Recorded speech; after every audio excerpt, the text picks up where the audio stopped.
This is Marianne Marlowe of This Love Works, and I want to talk a little bit about how setting boundaries in our relationships and with our work activities can be really, really important. So you have a demanding job, but you can still say no, which is really hard sometimes for those of us who are overachievers. This is really tough for people in the medical field or sometimes for first responders, because you recognize that your work can mean life or death, and that is the truth. So boundaries are going to be really, really critical in helping you navigate this with your partner.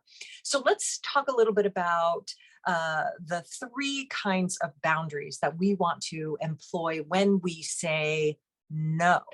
So there is the rigid boundary, which is no with an exclamation point. This really means I'm not letting you in, I'm protecting myself.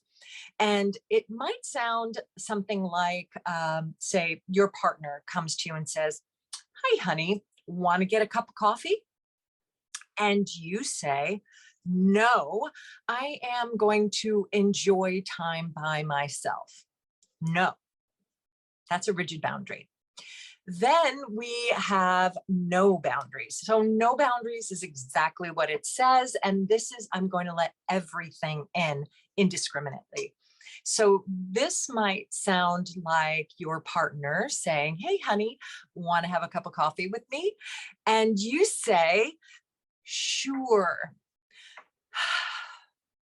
But the bubble above your head, like in the cartoon, says, "I really don't want to go have a cup of coffee. I am just so tired.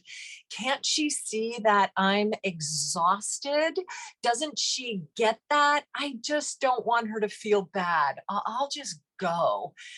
Oh gosh, she is so controlling. And then resentment builds. And then lastly, the third kind of boundary is permeable boundary. And a permeable boundary is a boundary that lets me decide what I want to take in and what I'm going to leave out. It allows me to decide how I want to relate to a particular situation. So maybe my partner comes and says, "Hi, honey, you want to have a cup of coffee with me?"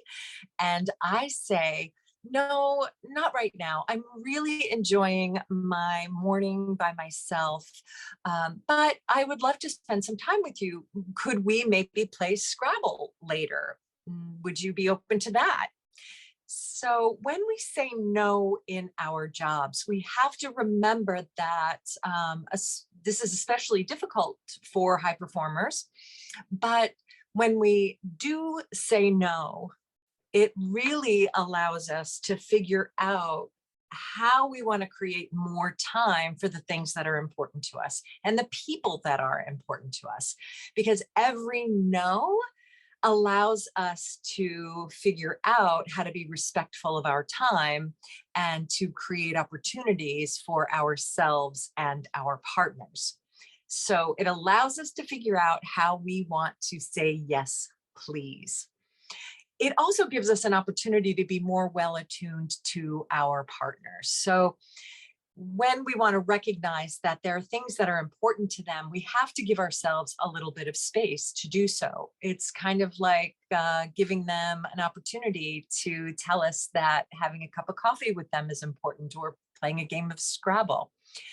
And when in doubt, we've got to be able to ask our partners, "So would it be okay with you if I worked some overtime this weekend, since we are saving up for that trip to Europe?"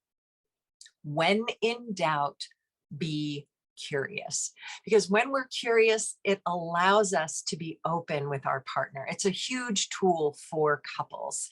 And remember that when you check in, it's going to help to make your love work even more effectively. This is Marianne Marlowe of This Love Works. See you soon.